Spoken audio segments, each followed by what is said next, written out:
Monday, April the 8th, 2019. I posted Anachronism 2833, and it has a very long title which goes like this. It wasn't an event to invoke a nonconformist's cliché about a higher power, nor was it one to untether one's wifely duties and make any sudden moves toward upsetting the apple cart. But rest and relaxation are nevertheless ... That's the title. Just the title. The inquiring and quite intimidating gargoyles were the subjects, I believe, of the article I was enjoying at the time. Dinner was running a bit late, which is not at all out of the norm, and also not unusual. The two aunties were standing near the gas hearth, stock still, in the particular way they always loved to pose, believing themselves so very hip to the age of the selfie stick, as they called it. Ron's dun-colored mastiff arrived at the perfect time, spilled the entire bowl of pinto beans, and somehow me, under our elaborately hewn, I had a moment to notice, dining room table. Neither of us had ever pretended it was an actual dining room, but I was insistent that it be both a room and a site within which something akin to dining would at least occasionally occur. Anyway, no matter how seriously the belligerent aunties were when it came to the diligence of their particular idea of hip portraiture, with its awkwardly erect and severe look, to a photographic layperson such as I, okay, it had been maybe a 7-minute duration of immobility thus far, but by God, if they gave out an award for best mannequins alive each year, well, they'd probably be dining with Meryl Streep and not their petty nieces at the moment. One bare shrimp, the length and literal texture of the gullet of an aigrette, makes for neither fine and dandy nor fine nor dandy on any occasion. While I might be keenly aware that beauty is in the eye of the beholder, that is my opinion on the subject, if I can actually be an opinion and not a fact with which I've had enormous amounts of luck, if you'd ask me, but then that would make light of the fact that facts are facts, I suppose. So don't expect me to budge from the opinion that this fact is a fact. The poor gals suddenly looked as if they might lose consciousness, like pronto. For some reason, this, though, forced my eyes to roll backwards, into angles pointing toward the depths of my sockets, behind which I'm to understand the very brain can be seen if only a tiny flashlight were handy on such unexpected occasions. Later on, sometime shortly after my eyeballs flipped back around in such a way that they, and on this I can simply suspect, as always, never having any eyes but my own, of course, in a somewhat more human fashion, I found myself staring in horror at the still models of the century and their chitosan-riddled eyeballs as they sort of scooted, like a dog does, across the carpeted room when it needs to, squeeze the Charmin, slowly, skitterishly, and I did detect madly at me.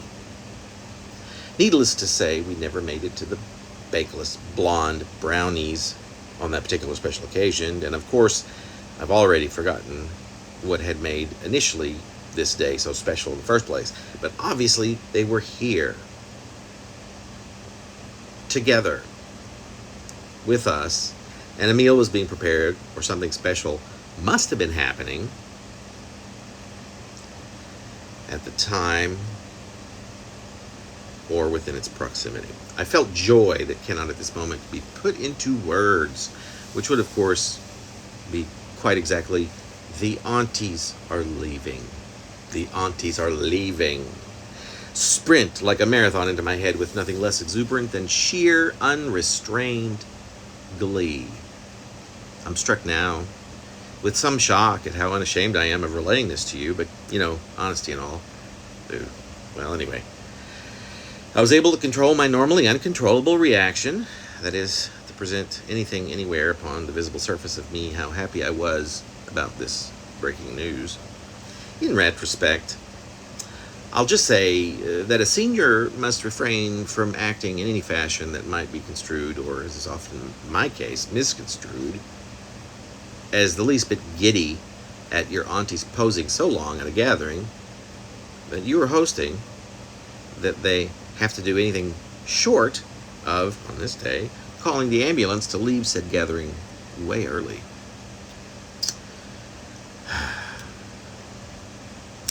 At the precise point that the door was shut behind them, I figured that if you've got a guffaw, guffaw you must. So what if you're a senior? The horrid apologies can come later. And if you're not yet a wise and elderly woman, or, I'm sure, man, and something guffaw-like erupts, you can always just apologize, say that you were just thinking about something from last month, and quickly retreat to the ladies' room. I've done it all my life, and it seems to work for me. On most occasions, that is. There was that one time, but never mind that. That one's a full story to be told on another date. If we ever happen to have another after this one. You don't know this about me yet, and perhaps never will, but even though I do often go on, I don't think that I have ever once told a story in its needful entirety. Which reminds me, on the day of occasion in which the aunties became frozen models for a duration well over which any 80-year-old should remain, that immobile and barely breathing, it would seem to me that I had finally become a woman with wisdom, which is a very cool thing, I think. One thing is certain, and that is that I was the hostess with the mostest that day. Oh, and on a smaller but related note, not even once have either of us, whilst shopping, which is usually late on any weekday evening, by which I suppose I mean in general shortly after midnight, exhausted, the two of us leaning dependently upon the handles of our one oversized but mostly empty cart as it sprawls ever so slowly down the aisle at Target or Safeway or wherever. Never has there been any reaching toward or even pretending to even notice those boxes of bakeless blonde brownies. They are simply slowly passed and are unnoticed, much in the same way that most scenery in a play might be. We are by all means only pretending not to notice them, but like most all other humans on this planet, we've all both got peripheral vision, speaking of oddly and often unnoticed facts.